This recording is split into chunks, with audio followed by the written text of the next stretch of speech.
Okay, good morning, everybody. This past week, last Shabbos, as a matter of fact, King Charles was crowned King of England. He waited 70 years for this moment. The last coronation was his mother in 1953, and the British really know how to do a coronation. Every single thing was choreographed, and it was a very long ceremony, primarily a religious ceremony. It was conducted by the Archbishop of Canterbury. He was the leader of the Church of England, and it's a religious ceremony, but a political ceremony full of pomp and all types of different religious and symbolic gestures. They've been rehearsing for it for weeks, all the different uniforms. It's a very, very fancy affair because kings occupy a very special place in culture in general. There are different types of kings. There are kings with absolute power, which is a halachic definition of a king. There are kings that are merely ceremonial. King Charles is a constitutional monarch, which means he doesn't have any real power to do anything on his own, but the Constitution of Great Britain calls to have a titular head, a monarch, carrying on the tradition of thousands of years. And the kingship is something that in halacha, kings are respected tremendously. And there are many, many halachos about dealing with kings. The punishment for violating a king's rule, respect you have to give to a king. And there are two types of kings. There are Jewish kings and there are non-Jewish kings. Jewish kings, we understand that we have to give respect to. Even though sometimes a king might be a bad king or a king might make a mistake. Nevertheless, as a king, once you are the king, you are not necessarily elected to be king, you are chosen to be king. And usually a Navi is the one that picks you to be the king at the advice of Hashem, usually. And all kings are anointed with special Shemen HaMishcha. And unless they are stripped of their kingship by a Navi or by Hashem, they are kings for life. There's no term limits on kingship. Interesting, by the way, that the Shemen HaMishcha aspect of the kingship existed for King Charles as well. If you were following the coronation, there was one point during the coronation where he took off all of his royal garments, just wearing a plain white shirt, and he went behind the mechitza. Nobody saw. He was anointed with Shemen Zayis from Har HaZeisim, special oil from Mount of Olives, and he was anointed in a private ritual because it's between him and God. Not dissimilar, by the way, from the Kohen Gadol on Yom Kippur, who also goes behind the mechitza for certain parts of the avodah. So, given that he is a non-Jewish king, and there are halachos concerning kavod due to non-Jewish kings, but also the fact that it's a religious church ceremony. The entire coronation was conducted in Westminster Abbey, which is a church. How appropriate is it for Jews to be watching the coronation? Or in this case, rewatching it after it was over, because it was on Shabbos. You couldn't watch it on Shabbos, but to watch the recordings of it. And it was blasted over TV for days and days in all the papers. So The chief rabbi was there. I'm going to get to it. I'll get to it. Now, it's interesting. You mentioned about the chief rabbi. In 1189, That's about a century before the Jews were banished to England in 1290. In 1189, King Richard I was crowned King of England. And it was made very clear to the Jewish community they were not invited to the coronation. They were excluded. There's a lot of anti-Semitism in England, and they were expelled for quite a few hundred years until Oliver Cromwell let them back in. So even though Jews were not allowed to attend the coronation of King Richard, nevertheless, the leaders of the Jewish community thought it was appropriate to bring gifts to the new king. So they showed up with gifts. And they were told they're not welcome. They were beaten up, and there was a whole pogrom afterwards in the Jewish community. Many Jews were killed. Fast forward to this past weekend, when King Charles insisted that the leaders of all the various faith communities show up, and they all did, including the chief rabbi, Rabbi Mervis. Problem being, it was on Shabbos. So, and King Charles has always had a very close relationship with the chief rabbis and with the Jewish community. As a matter of fact, I mean, most of you don't remember this, but when Charles was born, it was the chief mohel of the London Beis-Din that circumcised him. So that connection goes back a long time. I mean, they wanted to make sure it was done right, I guess. But he had a very close connection with all the chief rabbis, and he invited the rabbi and his wife to stay in his palace, his private palace, which is right next to Buckingham Palace. And he stayed there with his wife. They had kosher meals. They had a Shabbos dinner. He found the Hashkama Minyan nearby where he davened early Shabbos morning. And as a matter of fact, there was a kosher caterer who provided meals because there were many observant Jews who attended. Now, going back to my original question, given the fact that it's a religious Christian ceremony in a church, was it permissible for him to go in the first place? And given that it's a Christian ritual, how appropriate is it for us to watch it? Don't the rabbis say that if there is a coronation of the king, we're supposed to see it? The anticipation of Mashiach. Oh, well, good. And I believe that their ceremony, because I've seen prior ceremonies, basically follow All right, so Melech is coronated, they follow basically that thing. They even sing same song. What Sam is mentioning is basically what the Gemara does say, is that the kavod that we give to all kings, Jewish and non-Jewish, is in anticipation of the type of kavod we'll show to Melech HaMashiach. But we have to look at it within a halachic framework. First of all, going to a church is one issue to deal with. So for a mere non-chief rabbi person, it might be questionable whether you're allowed to go into a church or whether you're allowed to witness a church ceremony. Again, watching it on television might not be the same thing. I remember very clearly when JFK was assassinated and the funeral was in church, Rav Soloveitchik came out very, very strongly against people watching this funeral because it was a religious ceremony.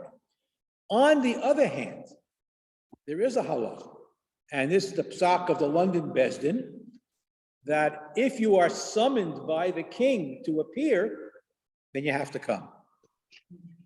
And attending the coronation was the equivalent of a summons, which was what allowed Chief Rabbi Emanuel Jakubowicz and Rabbi Sachs and all the chief rabbis of Great Britain to attend by invitation certain ceremonies in Westminster Abbey or other places that did have religious overtone.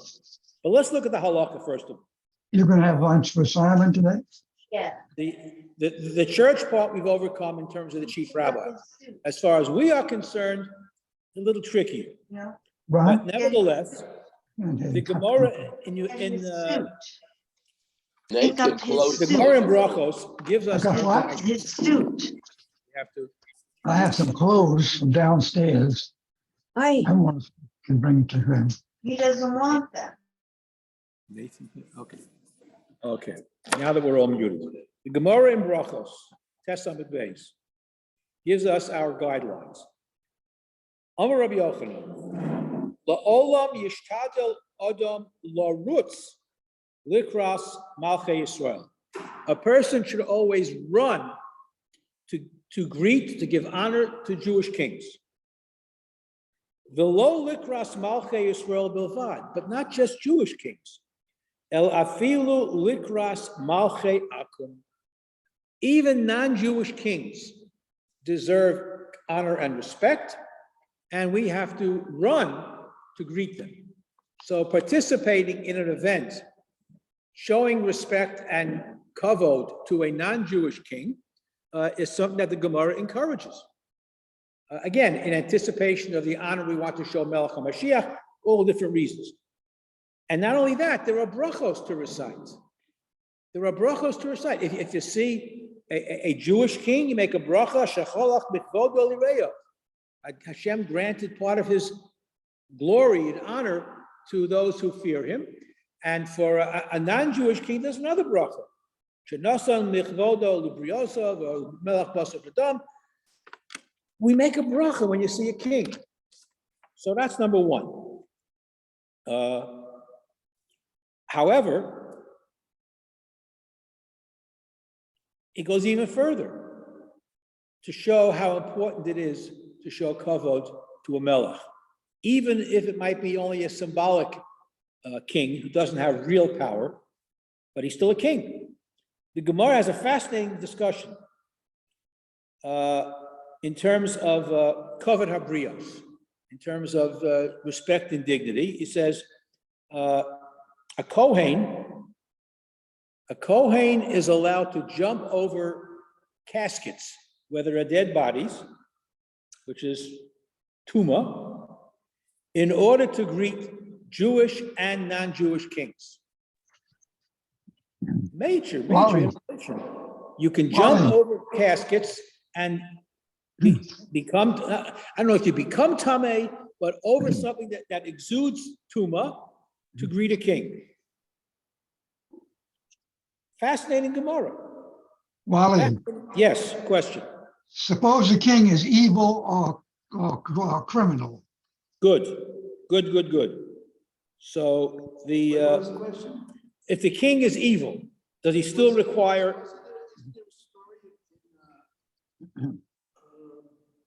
Israel, Rabbi Cook or somebody, Kaiser, the German Kaiser came and he would go and visit him or something. Well, there are many similar types of things, but the question that Nathan asked is a very good king, and apparently, even for an evil king,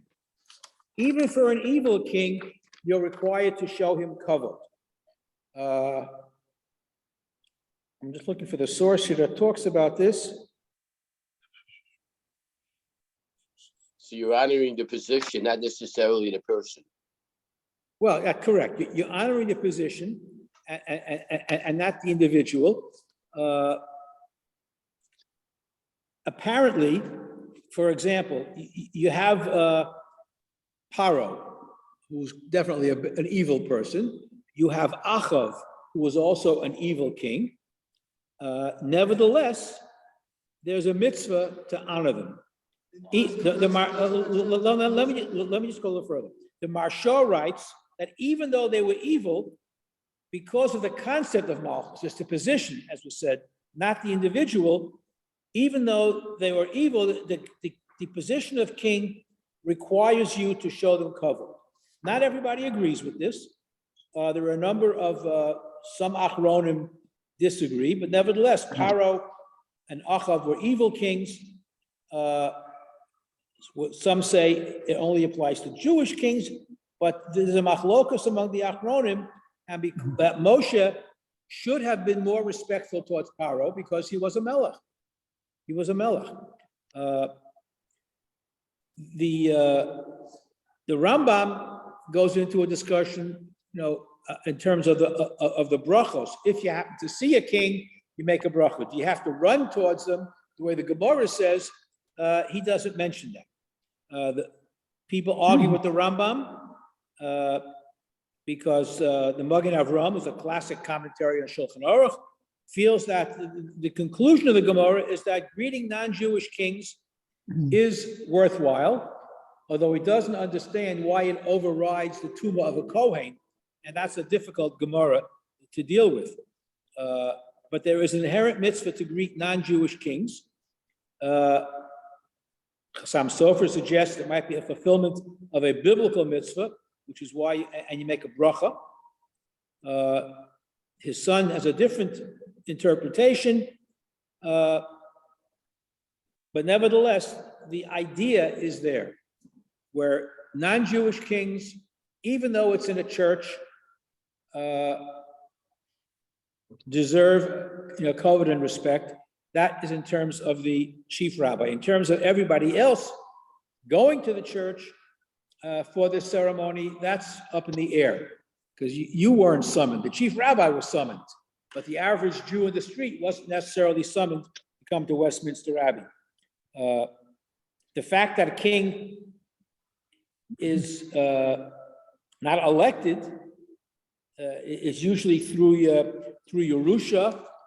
There's a whole discussion there too. What if kings are appointed by the local authorities? I mean, that if the Pasha of Egypt would appoint somebody as a king over a certain region, does that make him a king, as opposed to somebody who conquered territory and became the king? These are technical details. Yeah. So, historically speaking, let's take it from Jewish king's perspective. Was there ever a king that came through the door on day one by the history? Whatever, not being such a nice guy. Yes. But when he became king, He changed. he changed. Yeah, you had a few kings The that. job made the man. Yes, there are in Tanakh a few situations of different kings who started out not so great and grew into the job. So that's the case. When someone becomes coronated, you should cut Yeah. them out of our car, because the guy might even turn himself around, and if he sees the comments, that might help. The general consensus is that we do have to show respect and deference to all kings who are, I guess, coronated through Yerusha usually. Now, the question is raised, the halakhic question is raised. What about governments, for example, that don't have a king? Let's say you have a president that's elected. Is that the same category as a king?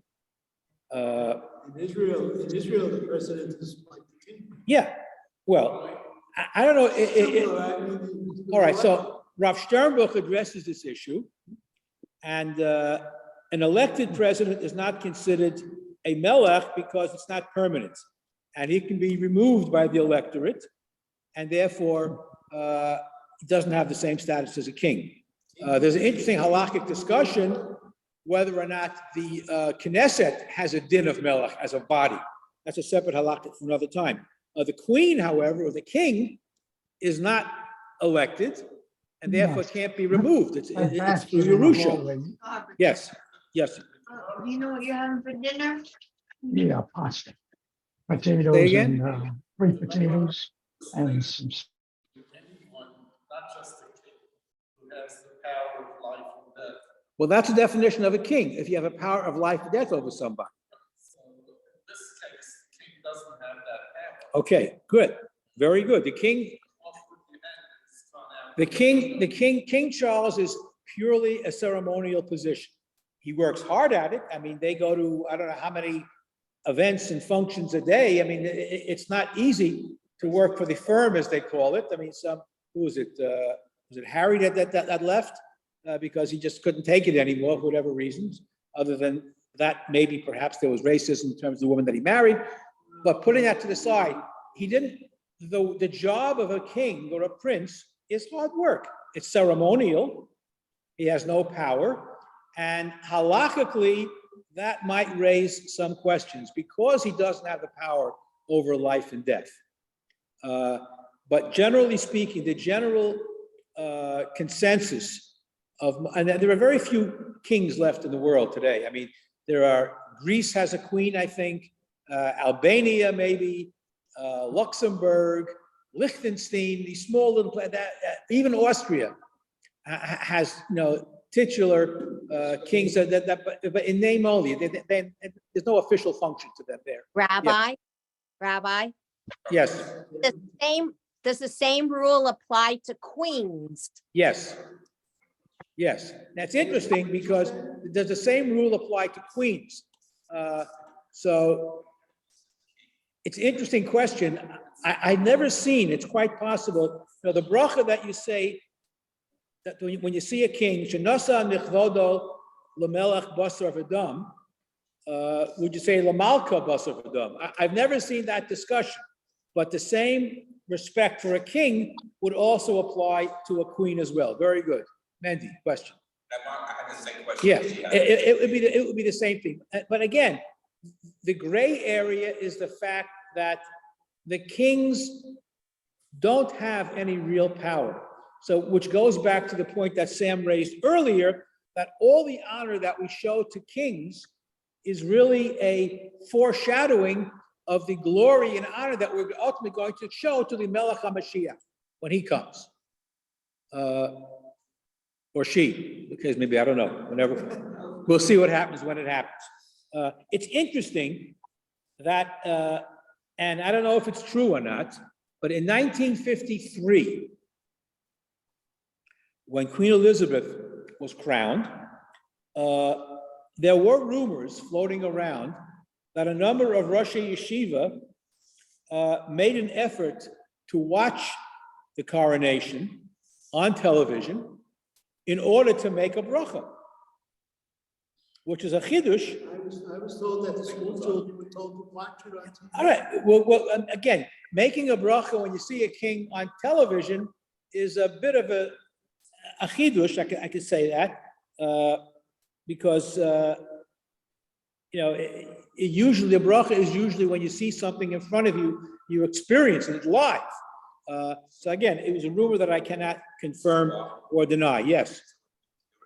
Rabbi, and when I was in this room, I went to the church. When he got coronated, could they make the bracha in the church? Yes. You probably could. Did they adopt it in the church? No, you can't daven in the church, but I guess you could. I mean, it's a good question, making the bracha in the church. Rav Sheshes, the Gemara, made a bracha even though he was blind. He was in the presence of a king, and this is a unusual situation, but it just shows that how important it was to show honor to a Melech Basar V'Dam.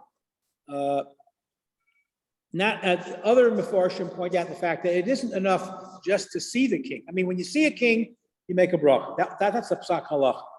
There are some Rishonim and Achronim who say it's not enough just to see him, but you have to see him wearing his royal garb, whether it means the crown or the cape or holding the scepter or something like that, to indicate if he's dressed like everybody else, according to some Mefarshim, a bracha would not be recited. But generally speaking, we don't follow that. If the king is in a procession, in a carriage or in a boat passing by, even though you don't physically see him, you would be required to still make, or you'll be allowed to make the bracha. Okay, and now Rav Sternbuch suggests that it's not enough just to see the king or queen walking down the street or waving from the window the way Queen Elizabeth used to do, but it must be in some type of a royal context, whether it's sitting on a throne, whether it's in a procession of some sort. Again, they Wally, argue about it on halakhic grounds. Yes, would the same bracha apply to Queen Elizabeth? yes. So it's king or Absolutely. queen? King or Yeah, queen? king or queen. I have not seen a discussion whether you change the nusach from melech to malka. That I haven't seen, although I'm sure it must exist someplace. But it applies to, it's basically a bracha to acknowledge royalty's presence. And the fact that there is royalty in the world, that there is this type of power that some people used to exercise at least, it's a recognition that all power ultimately comes from Hashem. And this is a reflection of God's glory in the world on some level, even though it's for a non-Jewish king. Even so, they do require respect. Yes. That apply to the current so-called Queen Queen consort. Interesting question. Well, she's no longer the queen consort. She's now the queen, which surprised many, many people when she was given that title. Yeah. Yeah. Now, I don't think it, again, I'm not poskening a halacha now, but I do not think that when you see Queen Camilla, you have to make a bracha. For sure not. When you see King Charles, you do have to make a bracha. To give her respect, derech eretz, that you do to any human being. But she is the queen only by virtue of the fact that she's married to the king, which again surprised many, many people given the history there. So this is a fascinating footnote in the relationship between the Jewish community and the king. As I said, it's a long way from King Richard, when they didn't allow Jews to come to the coronation. But clearly, many Jews, observant Jews, came to this one, even though it was on Shabbos, and they were given kosher meals. And the chief rabbi himself participated, was a kosher caterer, absolutely. And by the way, this is not the first time that the chief rabbi has had a kosher meal in the palace, on a number of occasions. And Rabbi Jacobowitz also was very, very close with Queen Elizabeth, and they shared meals on a number of occasions. So this relationship with the Jewish community today is a far cry from when the Jews were expelled from England. I just want to share one little footnote, but I just want to mention it concerning the Jews of England. There was a major archaeological discovery made 2 years ago in Cambridge. No, it's Cambridge? Oxford. Sorry, it was Oxford. I get them mixed up. In Oxford. They were excavating an outhouse in what was the Jewish community outside of Oxford. And why they were excavating an outhouse, I don't know. It was part of the general excavation, the archaeology. And what they found in the bones in the outhouse, and through all type of spectrographic analysis of all the pots and pans that they found there, and jars and ceramic dishes and so forth, that apparently the Jewish community kept strictly kosher.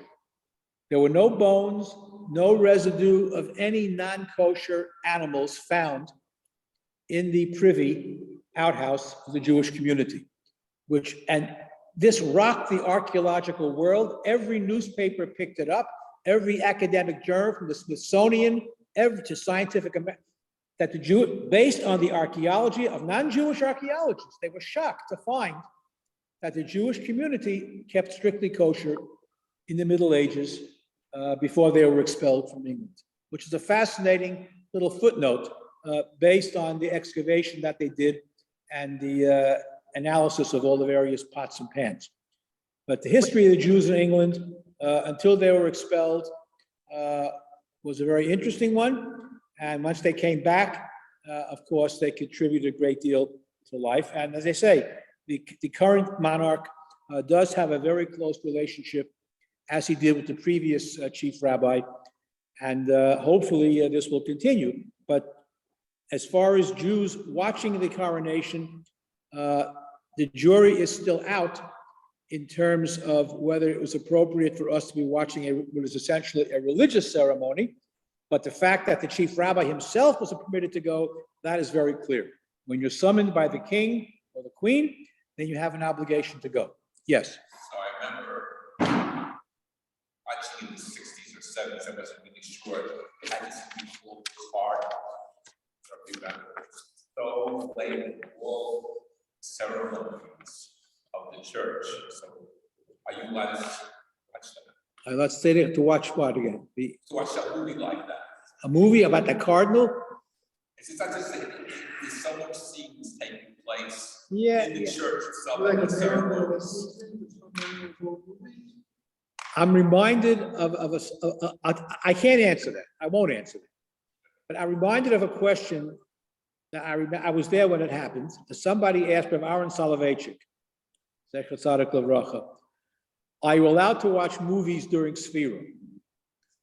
And his answer was, ask the first question first. So that's how I will answer your question about the cardinal. Anyhow, if there are no other questions, Rabbi, yes. do you think the kings and Queen Elizabeth have known that there was a special bracha, or do you think there's a yitaron if they knew that there was a bracha that we are obligated to say when we see them? I can't speak for what the Queen may or may not have known. She may have been aware. I mean, I don't know. I don't know if she was aware of it or not. But given what we do know about her personality, I don't think she was not a glory seeker. I don't think Charles is a glory seeker in that sense either, to look for opportunities for people to make blessings on them. So I would think not, but there are other kings in history that would look for them. I don't think, again, I can't speak for sure. I don't know whether she was aware of this or not. It's quite possible that Rabbi Sachs may have mentioned it to her.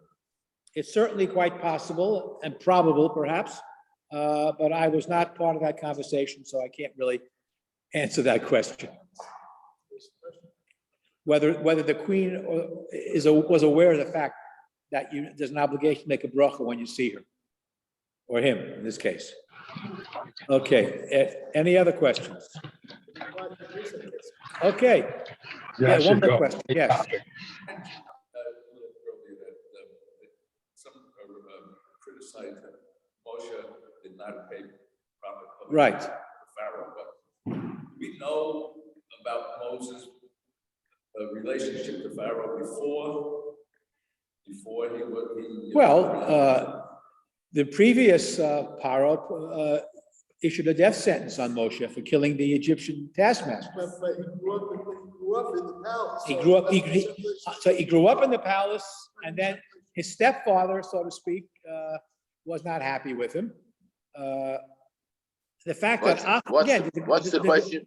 The question is, in terms of Moshe and his relationship with Paro, he dealt with two Paros. He dealt with his stepfather, who basically issued a death decree on him for killing the taskmaster, and then he dealt with the other Paro to get the Jews out of Mitzrayim. And there is some discussion whether he was deficient in the Derech Eretz that he should have shown to Paro, even though he was an evil king. The same way the Chachamim perhaps should have shown more Derech Eretz to King Achav, who was also an evil king. If the law is on the books that you have to give honor and respect to a king, it doesn't say if he's a good king or if he's a bad king. The position of king, not the individual, is what determines whether you make a bracha or not. Did Moshe Rabbeinu make a bracha when he saw Paro? Did the Chachamim make a bracha when they saw Achav? I wasn't there. There's no video, so I can't really say that. What do we got here? Same bracha, whether you see a king or a queen. Say, okay, so we have a psak. I don't know where this comes from, but the same bracha without the Shem of Malchus. Okay.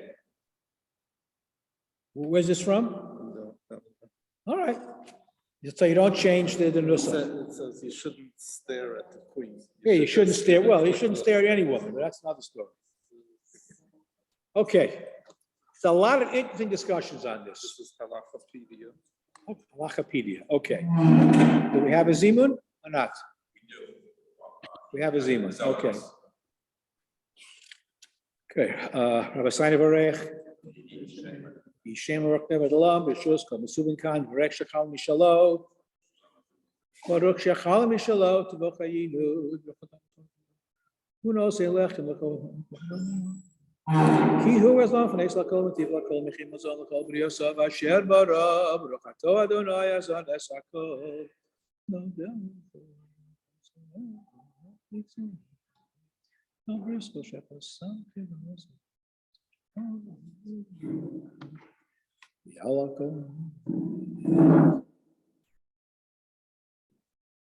Ruchato Adonai al haaretz v'al hamazon.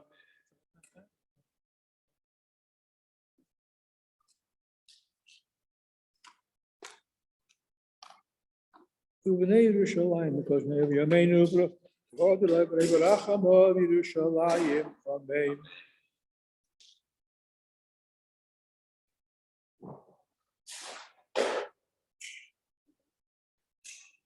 Yikotul Yalamai Chasreinu.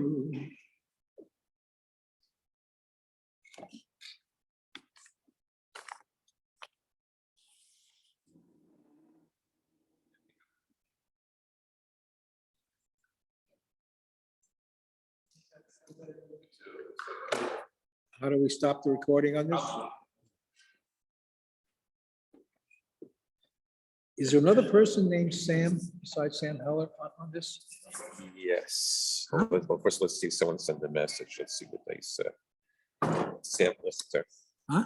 Sam Lichter. So, I was wondering, because I see Sam sitting here. There's somebody on the line named Sam. Yeah, someone said, Shalom bias. What does he write there? Shalom. What does he say? Shalom, I don't know what that means. Yeah, that's something that he said in terms of. Okay, let me shut this off.